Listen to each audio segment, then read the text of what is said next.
Hey, what's going on, everybody? Welcome to the When and Soul podcast. Danny Cho here with Bobby Choi. Woo, woo, woo! Hola. Hola, hola. Bobby, I just came back from the hospital. Shot me up with a bunch of steroids and medication due to my gout. Here we go with the gout talk again. But see, here's the thing. Last weekend I was in Singapore and Thailand for some gigs. And so in Southeast Asia, I was fine. I wasn't limping or anything. I was, oh man, I'm cured. And then as soon as I got back to Korea, my other foot said, yo, what up? So you know what I think it is because I flew business from Thailand to Korea. Whoa. You're like balling now? No, I had to use some points. You know what I mean? Oh, you upgraded. Yeah. Okay. Points. But what I was thinking was, you know, when you become newly rich, or like, you know, when you have like, I basically at the Thailand airport, I went crazy at the lounges. What do you mean? So with Asiana Star Alliance business class, there's like 8 lounges you can go to. At the Thailand airport. Yeah. Is it that big? Yeah, well there's like 4 Thai Airways lounges in different concourses, right? Okay. Then there's like the Eva lounge, then there's like the Singapore Air lounge, and then there's like another lounge. There was an Asiana lounge? There was not an Asiana lounge. So I decided, you know what? I'm going to take advantage of these perks of flying business. Okay. So I went through all the lounges and ate my way through all the lounges. Okay. I was like, ooh, ice cream in this one. Or like, yo, like, they got like... So they have all bars and... Yeah, I did not drink though because I was afraid of the gout, right? So, but what I did was I ate my way through the lounges and then... Did they have like Thai food? Yes. Like they're buffet style. Buffet style, yeah. So like Eva Lounge had like more like, how do you say, like Western and kind of Chinese food. Like bean salad, iceberg lettuce stuff. Oh, that's not Chinese food. No. We're talking almost like... You just said Western Chinese food. No, Western and... Oh, okay. Yeah. So Western food like pizza. Okay. Like quiche, right? And then on the Asian side, it was more like dim sum. Okay. You know what I mean? Like some sort of soup, you know? I went to town on all the lounge. And then on top of that, I got a business class ticket holders get a free complimentary 30-minute massage. Oh, okay. Right? So I was like, I'm going to eat, I'm going to get massaged, and then I'm going to get on a plane and come back to Korea.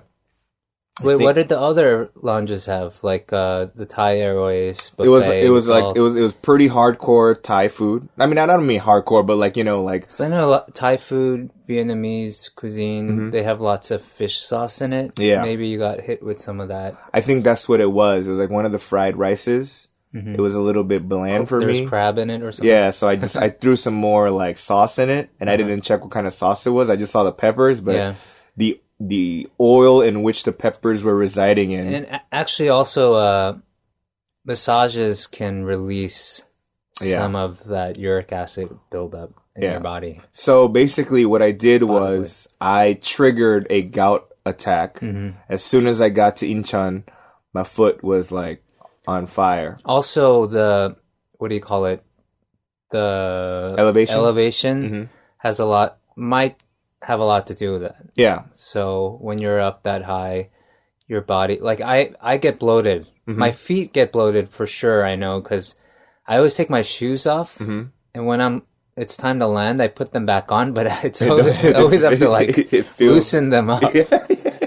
So you're definitely, that's probably what happened on the flight. You got some sort of imbalance, and I got like a trifecta. Matter of fact, I had to do it. You know, I said I didn't drink in the lounges. I took a glass of champagne when I got on. Oh, champagne? Yeah. Oh, yeah. Yeah. Oh, look at you. Yeah. So you basically Well, gout is like the rich man's disease. Yeah. So you took your business class. Yeah. I was like, yo, I mean, now, like, I never was rich. So when I got gout and they said, it's the rich man's disease, it felt like I wasn't cool. You know what I mean? Like at least if I felt rich and then got it, I wouldn't feel as bad. Yeah, but I understand. Like when I took first class for the first time a few months ago. Look at you. But I had to use points. Okay. Like I couldn't afford to buy a flight, but I had a lot of points. Right. And I just used all of my points for a one-way ticket. And then I was like, this is first class, man. I gotta like take advantage of this. Right. Like, so I got to the airport early so I could take advantage of the lounge. But anyway, got on the plane. There's so much to choose. They give you a menu. They give you separate menus for drinks, separate menu for food and snacks. And I was like, this is probably the only time I'm ever going to be on first class. So I am going to try everything. I started like ordering, there's like 8 different kinds of wine. Right. I'm like, all right, I'm trying to work it out in my head. This is how I'm going to do it. So I noticed the first glass of wine I ordered, they just give you a little taste to see if it's up to standard. You know, it's like a restaurant style, right? Yeah, but usually they do that because, they open a fresh new bottle for you and you have to taste it to see if it's turned or a bad bottle. But this, they bring you like a bottle that's open and corked, but they will give you a little bit to try it out, So I realized that after the first glass.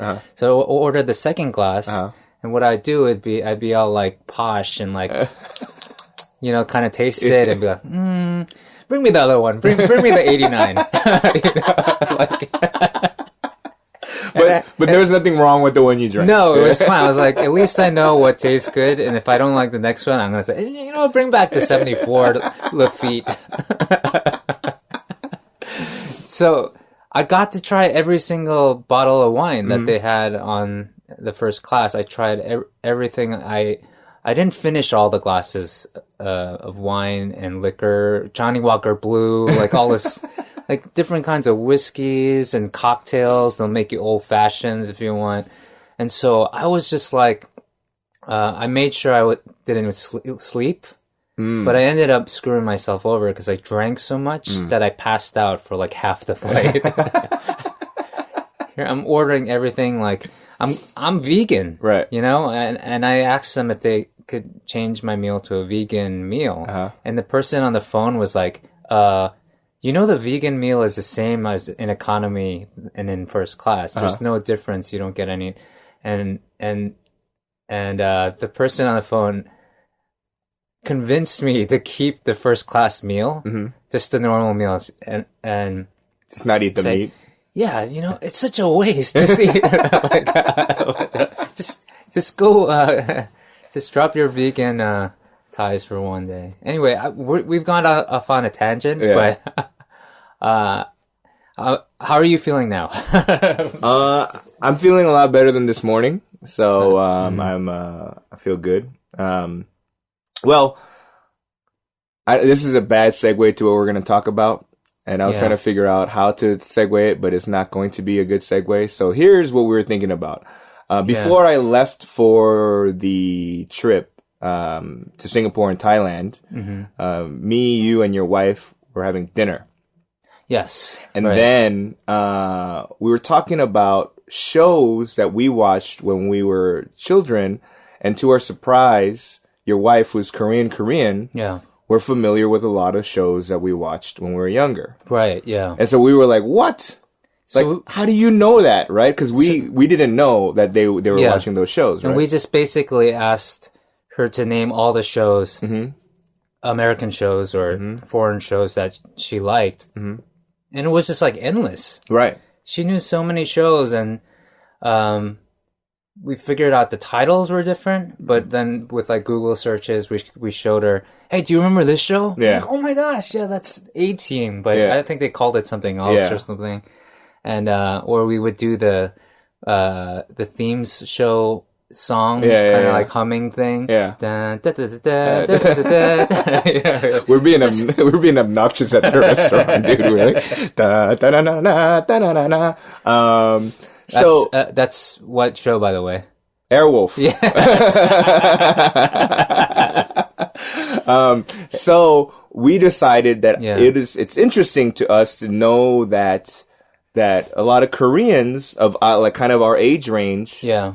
were watching similar shows That we were watching. Yeah. Except for the fact that they were all dubbed, Right. And they were called something different.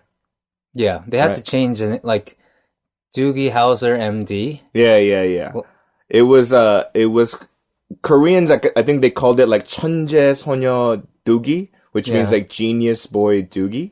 Right. You know. But like, so we should go down the list, and this is kind of like a trip down memory lane for those that are listening. Yeah, hopefully. I wonder. I mean, maybe not for everyone, but possibly. Yeah. Hopefully, we'll get a lot of people on board. If we miss any shows, be sure to let us know. Yeah, please email us at peninsulapod@gmail.com if we missed any shows that you guys watched here in Korea. The first one I want to talk about is Macgyber. Yes, I wonder how they said it in Korean. It's probably just Macgyber, right? Macgyber, yeah. Macgyber. You know, it's so funny. I don't know. Like, You know, Macgyber, like the theme song. You know, when Macgyber is like, the theme song of Macgyber is used in Korean variety shows to this day. oh yeah. Like, and it's usually when whoever's on. Yeah. Right? I wonder if we're allowed to do that. Well, no, that's fine. We're off key. Yeah. We're totally off key. No, but like, so what they would do is like during these variety shows, when whoever the subject is, they're like making something. Like they're like, right. Like they get like an IKEA chair and they're putting together an IKEA like chair together, right? Right. The Macgyber Right. theme song comes on, Right. And so like, you know how music is when you're watching film or anything, it puts you in that mood, right? Yeah. So it's so interesting that it hits it right on the nail. This person is making something, and it's Macgyber. I remember my first, like, I used to love Macgyber as a kid. That's actually the first show I realized that Koreans watched. Because my cousins had just moved to the U.S. around that time, like late 80s, mid 80s. And I remember they were the biggest fobs because they just moved to the States. Right. They spoke some English, but all they would talk about was Macgyber. Really? Yeah. And my cousin, he used to say, he kept saying he wanted a haircut like Macgyber. But didn't Macgyber have like a mullet? Yeah. But apparently kids in Korea, they were obsessed with that show and they would, get a haircut like Macgyber. Like a mullet, like a business in the front, party in the back. Is it? Yeah, I guess it was like the Rachel hairdo from Friends for the 80s for guys, or maybe there were girls that came to school looking like Macgyber. I thought I could be Macgyber. I didn't know if any of those of what he built or made was scientifically accurate. You know what I mean? Right. But like there were times when, like, let's say that I was stuck somewhere, that I would like. I think I told you about how in the last episode where my dad, he to punish me, he locked me in the garage. Right. Yeah. I did not mention that because the garage had a lot of stuff in it.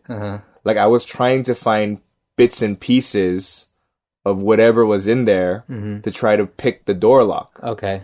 Right? Or make a bomb Yeah. out of Yeah. I don't know. Nothing happened though. Like I failed. I was like, this is wrong.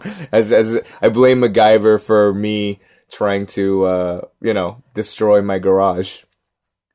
Oh man. My wife was telling me actually that she used to watch a show but then I asked her just this past week, how did you actually, were there subtitles? And we got more into the dubbing aspect of it, right? And so she's like, yeah, no, everything was dubbed.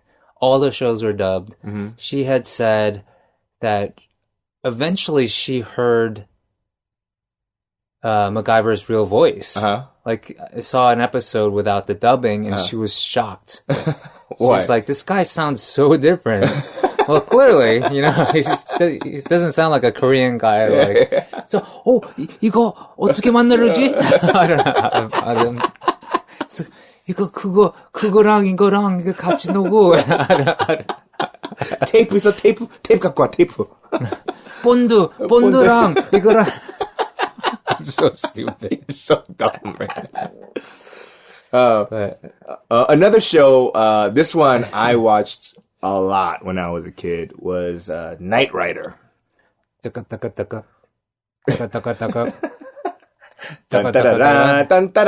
it goes vroom, vroom, and then it goes. Wow. I just watched a YouTube video of I think it was Jay Leno's Garage, and he does a review on the actual screen used Nightrider car. Oh, really? Yeah. Huh. And it just brought back so many memories. But looking at it now, it looks like crap. Like you look inside, and he's got buttons for everything, like ejector seat, oil slick, all this stuff. But it looks so like so cheesy. But when we were young, that was so cool. Right. It had a TV screen in there. Yeah. But it was like one of those old glass tiny TV screens. Like not the flat screen. It was more the tube TV, you know what I mean? Yeah. It had a TV, it had a telephone, which is, well, I mean, I think in the 80s they did have telephones in cars. Yeah. But I don't know, this was like him talking to the actual, just to the car. Right. Which you can do now. Right. Right, because there's mics and all that in the cars now. Which is kind of crazy to think about it. Do you think that people people that are like making inventions to cars now use Nightrider as kind of like a basis? Obviously not the oil slick or whatever, right? Subconsciously, right. I mean, it's what people want, right? Right. So yeah, it's got to be part of that. Like the people now that are inventing things, or we all grew up with this stuff. Yeah. And it launched the career of one David Hasselhoff. Right. David Hasselhoff is after Nightrider, he didn't do anything for a while, and then he did Baywatch. Yeah. And then after Baywatch, he decided to just become a pop star in Germany. So Hasselhoff, what a career, Yeah, I wonder if any of these actors ever came to Korea and knew how big of a deal they were here. Yeah, that's something I like to get to the bottom of. For the younger audience members, Nightrider was this guy Michael Knight, right? Played by David Hasselhoff. He has this talking car, pretty much. Kit. And you can, like... That's right, Kit. Yeah, and he can not solve problems, but, like, he fought crime using this, like, computerized supercar. Right. Right? He basically had Siri on board of his car, that knew all these, like, he could give him, I don't know, it's just basically Google. Right. Married with Siri.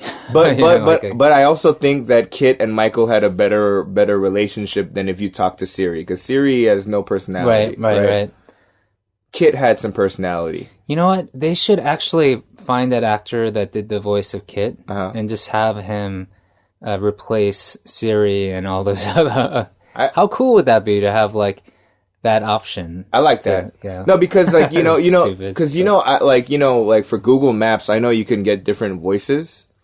You can for Siri too. Yeah, but like you know what I mean. Like you can get like Samuel Jackson for Google Maps. No way. Or Arnold Schwarzenegger, right? So it'll be like turn right, mother. right. But I'm not sure if this is right, but I have a hunch feeling that the voice of Kit, it reminds me of Mr. Feeney from Boy Meets World. Mr. Feeney. Oh, you see, that was after my time. I think I was too old to watch. Yeah. Show. Yeah. It was Mr. Feeney. That Boy Meets World was kind of in the late 90s. Oh, okay, late 90s. I was already an adult by then. Clearly, you were an adult. For Boy Meets World, I don't know if it played in Korea, but here's a segue. Yeah. The main character in Boy Meets World is played by a guy named Ben Savage, who is the younger brother of Fred Savage, who is the lead of the next show I want to talk about. The Wonder Years. The Wonder Years. Yeah. I believe the Korean title of it was Kevin은 13살, meaning like Kevin is 13 years old, which is kind of misleading because the Wonder Years played till Kevin was like in college, right? You know, he had like facial hair, he had to like shave, you know. But man, I love that show. Wonder Years. What would you say? I wonder if, in Korea they probably had the dub version of that. More 어떻게 얘기? No, man, they can't do that to that song. I'm just kidding. They can't do that to that song. I just want to sing the rest of the song. I wonder if you could find these songs at a Korean 노래방. You know, I would totally just do a night of old school. It's Randy Newman, right? Right? I don't know, actually. The cover? Is it Randy Newman? I don't know. We'll look that up. Yeah. So the Wonder Years, I don't know if it's on Korean Netflix, but it was on US Netflix. It's not here on Korean Netflix. And one time I just sat and watched the whole thing. It had all the seasons on there? Yes. Oh, man. And a little bit kind of lost in time. You know what I mean? Like it didn't age perfectly, but it was still pretty good, you know, given the thing. You know what I mean? Like obviously Kevin Arnold, right? But then Winnie Cooper, who I had a big time crush on. Yeah. I don't know if Korean people had a crush on Winnie Cooper. They had to have. The kid, right? I mean, I wonder if they had, like, posters on their walls of Winnie Cooper? Winnie Cooper, Kevin Arnold, Paul Pfeiffer. I don't think they had. I mean, I'm going to go as far as saying Paul was never the... Paul Pfeiffer went to my elementary school. Oh, really? Yeah, or to one of them. Oh. I remember he was, like, a couple years older than me, and I had a family friend who went to his bar mitzvah. His name was Johan something. Speaking of which, that show, the narrator of that show is Daniel Stern. Oh. And I was telling my wife about this because we were watching Home Alone. Yeah. And I said, hey, that's the guy that does the voice of Kevin Arnold in the Wonder Years. And she's like, what? Like, I guess Korean people don't know that, but for all our Korean listeners, the guy in Home Alone, the tall burglar, not Joe Pesci, he is the voice of older Kevin Arnold, who also happens to be a big Phony fan. Or, well, he was at some point in my life. Wait, Stern? Yeah. Oh, nice. Yeah. Nice. And so, I've always thought he was a really underrated actor, but you don't see him. You don't see him a lot these days. But I'm not sure. I need to check up on that. But Wonder Years. Another character, Winnie Cooper, Danica McKellar, I think is her name. Danica, yeah. Mm-hmm. She is some sort of like super smart mathematician. And when I was in college at UCLA, she was getting her like doctorate or something. Oh, she was at UCLA? Yeah. Okay. And apparently there's like some sort of mathematical theorem named after her, like the McKellar theorem or something like that. So she's not just like a cute child actor. She's like a genius. She ended up becoming like a genius, like mathematician. You know what I mean? So to me, she was cute and even had the brains. She was the perfect girl, Bobby. Yeah. Well, like that image of Winnie Cooper, I would say was one of them. Also, I was in love with the the female nurse in Doogie Howser. Ooh. Although not as much because I can't remember her name right now. But good segue. Good. Speaking of geniuses, Neil Patrick Harris stars in Doogie Howser M.D. Right. The genius boy, Doogie. Yeah. 천재소년 Doogie. Doogie Howser. It's like this young kid. What is like? I'm gonna assume he's 13 or whatever. He's already a doctor. He's that smart, right? First thing I want to say is that I think Doogie Howser he was the first tweeter, right? Oh, that's right. No, he was the first blogger. Yeah. Right. Yeah. That's right. Yeah. He used to type up on his, I don't know what kind of computer. It was 80's, like blue screen. IBM. Like, yeah. So he was the first blogger. He had like a journal. You know, he was a Zanga enthusiast. Yeah. Yeah, you know what I mean? 2 props to Doogie Howser. But you had a crush on the nurse. I had a crush on the nurse. I can't even remember Doogie's love interest, her name off the top of my head. Wanda, was it? It might be. I think it was Wanda, right? Yeah. My affinity to Doogie Howser is that clearly he was a genius, so he had to skip multiple amounts of grades, right? Yeah. I was told that I had to skip the second grade. Okay. Right? Yeah. So part of me was like, can I be the next Doogie Howser? Nah, I didn't become the Incidentally, I had to repeat the first grade. So we make a good match. So my sister skipped the second grade as well. Okay. And she is not Doogie Howser as well. Okay. So we both failed. Because, you know, Korean parents want us to be doctors, right? Did you guys have a kid that lived next door named Vinny Testeroni? What was that kid's name? Vinny Testeroni. That kid used to come through the window. Yeah. No, his if anyone tried to come through our window, we're getting robbed in our neighborhood.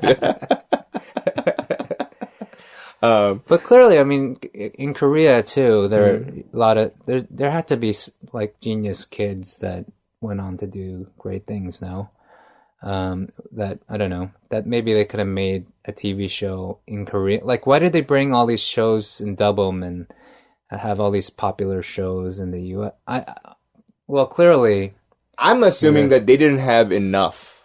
Like I think back in maybe the 80s, Korean dramas and like Korean cinema wasn't a big machine the way it is now. That's true. The budgets were lower. Right. Right. The resources were less. Mm-hmm. And so I think as the like television studios in Korea got bigger, they started cranking out more dramas, and I think I don't know necessarily in terms of viewership if American TV shows fell in Korea, but I know for a fact that half the country was watching certain dramas, Korean dramas here.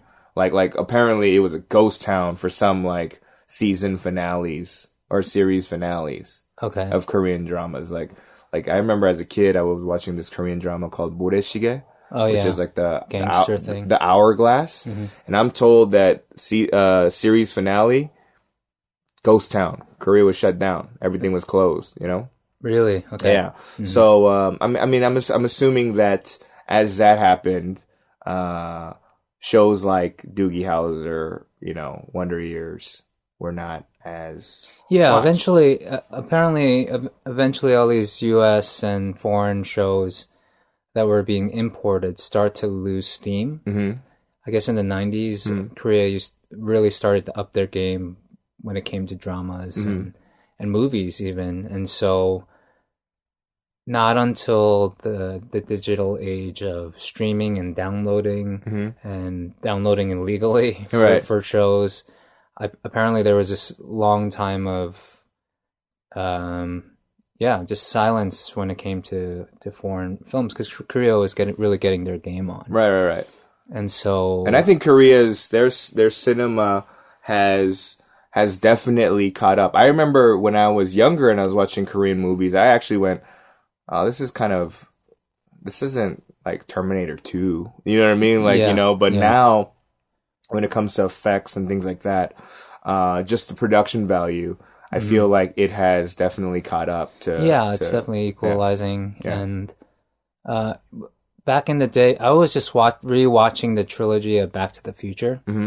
And one of my best friends in Korea is Dolly, from No Brain. And one of the reasons why we connected so well, not only we're the same age, but our favorite movie is Back to the Future.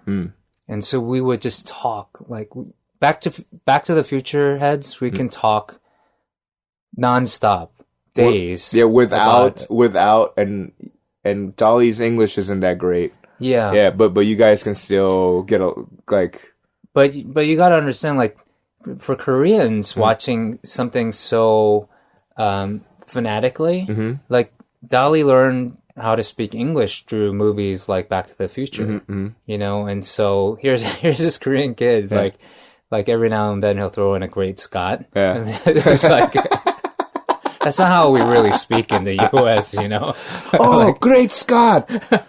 I once asked him, hey, like, I want you to rank the Back to the Futures in order. Yeah. Right? Like, of least to greatest. And he goes, I can't. I was like, why?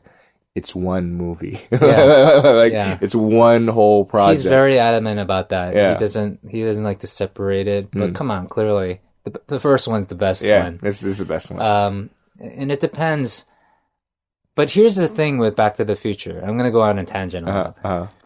1 and 3, and then 2. That's my order, the way I like it. Now, the older I got, that's the way I tended to like it. But really, Back to the Future 2 was the movie that really brought me into that series, that franchise, because that came out in the early 90s, I want to say. And that's when I was in like elementary school, and I was finally going to the movies.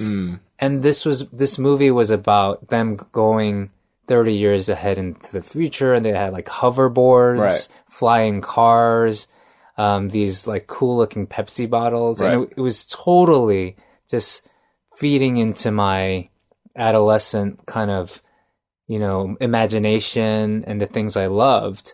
And so Back to the Future 2, when I was younger, was my favorite. Even after it ended with them in the Old West. I just thought it was just so cool. But the older you get, you look at it, you watch it again, and you're like, this kind of sucks. Yeah. In terms of story, in terms of, yes. You watch it as an adult, and so this is the kind of thing that happens to when I talk to Koreans that have an affinity to when they love, like, Back to the Future, like, even Top Gun, like, the shows that they love, having that connection is just so much fun. They even used to watch the show V. Do you remember V? No, I don't remember V. Oh, it might have been like just before your time. But V was this alien show, basically, that was really popular in the mid 80s. I used to be afraid of it. My brothers used to watch it. And it was a show where the aliens are basically trying to take over the world.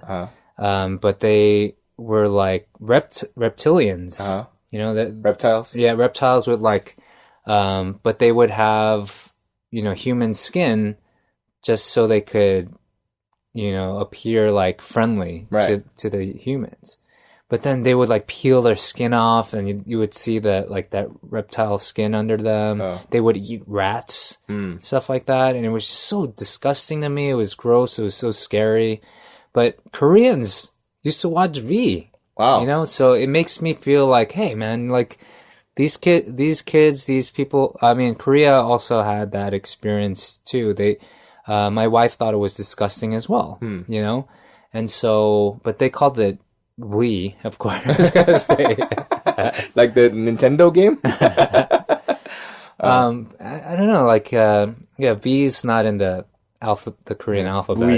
We. So, another interesting fact is the Simpsons, right? The Simpsons, yeah. The Simpsons is they watched it here, but to less fanfare, right? Yeah. Because apparently Koreans assumed that The Simpsons was a children's show. Because it's a cartoon. Yeah. Yeah. And you know what? I would have assumed the same thing if I didn't watch The Simpsons. I'd be like, it's a cartoon. What grown adults would watch cartoons? Yeah, but it's not really. Yeah, it's not for kids. It's not for sure. kids. Yes. The humor goes over kids' heads, and so I remember first watching that because of the Tracy Ullman show. Mm-hmm. It was just one of those like hidden. Like every week, Tracy Ullman show was like a variety show kind of. That, you know, they put like a 1 minute Simpsons animation in the middle of the show or at the end of the show, something like that. And I remember just waiting to watch it come out. Yeah. It was definitely adult humor, but at the time, I guess I was getting close to being an adult. I was still a kid, but it was interesting to have. And then finally, The Simpsons, that 1 minute short or however long it was, you know, ended up surviving. Yeah, and after the Tracy Ullman show. Like, what is it, 22, 23 seasons? Like, it's been... the longest running TV show ever. But you know what? I realized that when I was younger and I watched The Simpsons, my favorite character was Bart as a kid. Bart? Yeah. Bart Simpson. Because... just his attitude, just like the eat my shorts man, whatever. But as I became an adult, my favorite character became Homer. Yeah, yeah. You know what I mean? That happens. And I think that it was because when I was a kid, I related more to this like rebellious but still kind of a pansy kid. You know what I mean? Yeah, because Nelson always, Nelson and the homies always used to beat up Bart. You know what I mean? Yeah. I like doing that when I see like someone fail. I remember, and it was a character that I remember drawing on my notebooks and stuff because it was easy to do. It was like 2 circles, a box, and a little S curve for the mouth. Yeah. And do you remember those T-shirts, like the Bart Simpson T-shirts? The Simpson T-shirts. Yeah. You know, where there was Bartman. There was, I remember wanting to collect them all. So it did appeal to kids, I guess, on a level. But a lot of those jokes, you rewatch the early Simpsons that we grew up with. Yeah. And a lot of those jokes went over our head. We just didn't know. But it was still enjoyable for us to watch, regardless. Yeah. So I wonder if Koreans, maybe the show didn't take off as much as it did for us, but it was worth it for them to even dub it and put it on. What I'm curious about is, how we were told that these shows are all dubbed, right? Yeah. So for Apu, yeah, did they dub a dude speaking Korean with an Indian accent? Right. You know? 2불 30불. Something. You know what I'm saying? Or do you think it was just like a normal, like Korean, there was no accent? Do you think it was like very Seoulman? Or do you think it was I don't know. I definitely am interested. I would love to watch it, see the Cookie Mart. Quickie Mart. Man. There's a lot of shows. One was surprising to me was the Cosby Show. Yeah, the Cosby Show. Yeah. Apparently. I think it was just called the Cosby Show. Yeah, probably. Yeah, maybe. Yeah, Cosby Show is very. To me, dude, the Cosby. I was raised by the Huxtables. Yeah, same here. Yeah, because I love that show. Because I would watch it. My parents would be like, "Oh, this is a good show. Watch it." Because both my parents were working, so I would have to stay at home. And after doing my homework as a kid, I would watch, and all Rudy, Theo, Lisa Bonet. That's right, Lisa Bonet. Yeah, and always like, all sitcoms, like those evening sitcoms from back in the days, those family sitcoms, they had like a message at the end. Yeah. You know what I mean? Like like the father would sit down and like, you know, like tap Theo on the shoulder or whatever, and like give him a life lesson. Yeah. You know, there's always that episode on substance abuse. Like the drug episodes, right. 80's was all about like just say no. Yeah. You know, yeah. I wonder if that was a thing in Korea too, where they dare. You remember dare? Yeah. What did that stand for? Drugs are real expensive. I don't know. I remember. Getting back to the TV shows, there are actually a number of shows that I didn't watch that Koreans apparently watched. Like. I know, like the $6 Million Man. I didn't watch that. It didn't appeal to me. It was on when I was a kid, maybe through reruns. But I know that, and like the Bionic Woman. What was another show? Highway to Heaven. I watched Highway to Heaven. Yeah, do you watch some of it too? Yeah, with Michael Landon. I also was told that they watched Little House on the Prairie, another Michael Landon show. Oh, that's right. Yes. Little House on the Prairie. Yeah. For some reason, I did watch that show a lot, but the only episode I can remember was when one of the characters had a high fever, and the way they dealt with it was filled the bathtub with ice water, and then put the kid in that ice water. I always thought that was like a very chilling. You know, just it just left an impression, I guess. No, but I mean, because when you were a kid and you were sick or had a high fever, didn't they put? They made such a big deal out of it. Yeah. But didn't they put like a cold like towel over your forehead? Yeah. Well, this is this, but in prairie days they were a little bit more extreme. Yeah, but that was like our first introduction to show having a fever. Back in the prairie days meant that you were gonna die. You know, so they went to extremes. They're not they don't got Robitussin here in the prairie. They don't got no. They're not gonna like just put a cold, wet, damp towel on your head. They gotta go to extremes. You know, put like ice in a bucket. It's not even a bucket in an ice tub. Yeah. So what? Okay, I know this is gonna go off on a tangent, but what were your parents' remedies for like being sick? You know, they just didn't for us, they let us stay home from school. So I would lie a lot. Wow, you had fairly Americanized parents. Yeah, I mean, education was important, I think. But it wasn't like as intense as other Korean families, I think. Yeah. For me, like I said last time, you know, one time a kid cheated off my math test and we both failed. You know, that for me that was my life. I wasn't the smart kid or the stereotypical Asian nerd. I was far from it. When I was sick, my parents' go-to move for me was a piece of toast and warm 7-Up. Warm 7-Up, really? Mm-hmm.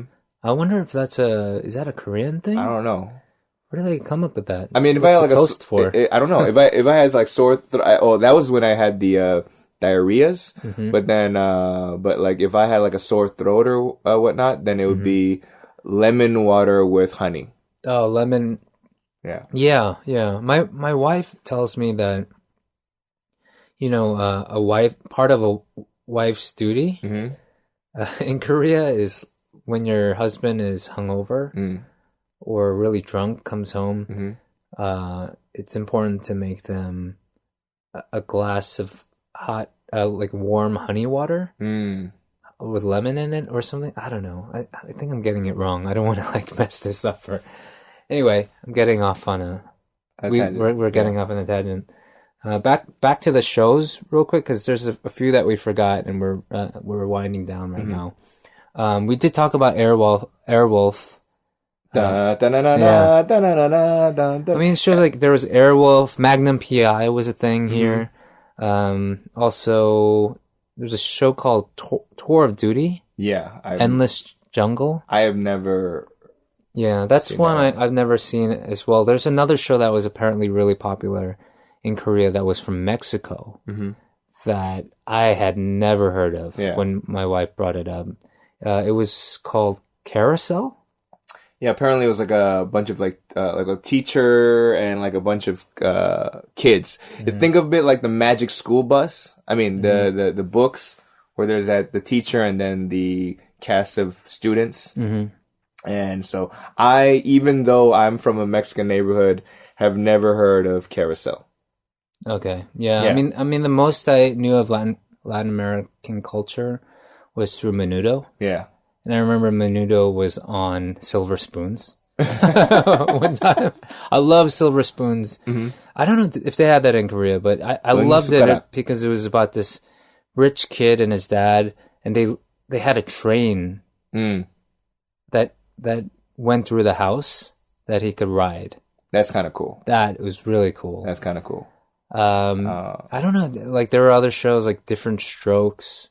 I don't know if that was big here either. What you talking about, Willis? What do you think they would say in Korean? 야, 너 무슨 말 하고 있어, Willis? A-Team. A-Team. The A-Team. It has another title though. My wife and I they had that reboot movie with on Netflix. So my wife and I recently we were trying to pick a movie to watch together, and I was like, "Do you want to watch the A-Team?" She's like, "What's that?" Yeah. And I was like, I thought they had that in Korea. And then I showed her, I had to Google a photo of the old A-Team with Mr. T. Right. And she's like, "Oh, she knew what the A-Team was based on, but I guess it had a different name, but she loved the reboot because Liam Neeson was in it. Koreans seem to love Liam Neeson. Yeah, I mean, he's General MacArthur in that movie that failed. I think they like the Taken movies, like stuff like that, like action. Clearly, I mean, comedies don't do as well here, right? So the action stuff doesn't need that much dialogue, and it doesn't, action's like universal. I'm just curious about Taken. I'd be like, that daughter keeps on getting kidnapped, right? I'm just like, what's wrong with you, right? No, it goes to Taken 3, right? Yeah. So, what were your thoughts on A-Team the movie, the reboot? I thought it was entertaining, but clearly it wasn't good enough to, have a sequel or make it a franchise. I was hoping it could have been that good, but it just was lacking something. They didn't do a lot of I love the A-Team TV show because they always refashioned stuff and made things. I couldn't tell you, even having watched the movie recently, what they made out of just like... It was basically a team of Macgybers. Exactly. Right? So they would make like tanks out of Oldsmobiles and stuff like that. I remember, and then they would always shoot the tires. You know what I mean? Like, they would. Clearly, it's for TV, so no one dies, right? In this movie, right? In the shows, so they would always shoot the tires. B.A. Baracus, Mr. T, was kind of, to me, as a kid, like when I was younger, it's like B.A. Baracus was popular to me because it was just like this crazy looking dude with chains and just, I hate flying, like. And our parents haven't immigrated. I remember my mother wouldn't let me watch that show. Why? Because he would say, "I pity the fool," and she thought that was like he was swearing. But they had a cartoon, Mr. T cartoon too, and he would say "fool," like all that stuff. I remember her having a really big problem with it. Yeah, I mean, but then when I got older and I actually saw some old reruns of the original A-Team, I loved the other characters, particularly Murdoch. Because Murdoch's crazy, and I think that the guy who plays Murdoch in the movie did an okay job. Right. But Rampage Jackson did not play a good B.A. Baracus. Oh, yeah. He just didn't have that same kind of... Yeah, but it's hard. Like, how are you really going to embody Mr. T, who is just an 80s icon to He's begin awesome. with, Yeah. right? And so whatever he did, you loved. Mm-hmm. I remember he was in the Rocky movie. Oh yeah, dude. So 2 weeks ago, there was a fire at the KT cell tower near our house, right? It shut down like a third of KT services in this side of Seoul, right? Yeah, and I remember that clearly because I thought, oh my gosh, something happened. We're getting bombed. Or something. I was like, this is very weird. I was like, did I not pay my phone bill? I thought that too. And then so my internet didn't work, and thankfully I had brought 2 DVDs from home to keep me company, and it was the Rockies 1 through 4. And I actually watched Rocky 3 first. Oh, really? Okay. Yes. That's the one with Mr. T. Yes. Okay. Clubber Lang. And 4 is the one in Russia, right? Ivan With Drago? Drago, yes. Okay. By the way, Creed 2 is about Creed fighting Drago's son. Oh, really? Yeah. Okay. So that's how they tied it together. Okay. Yeah. So Drago is back Drago comes back. in Creed 2. Get out. Yeah. That's pretty cool. Yeah.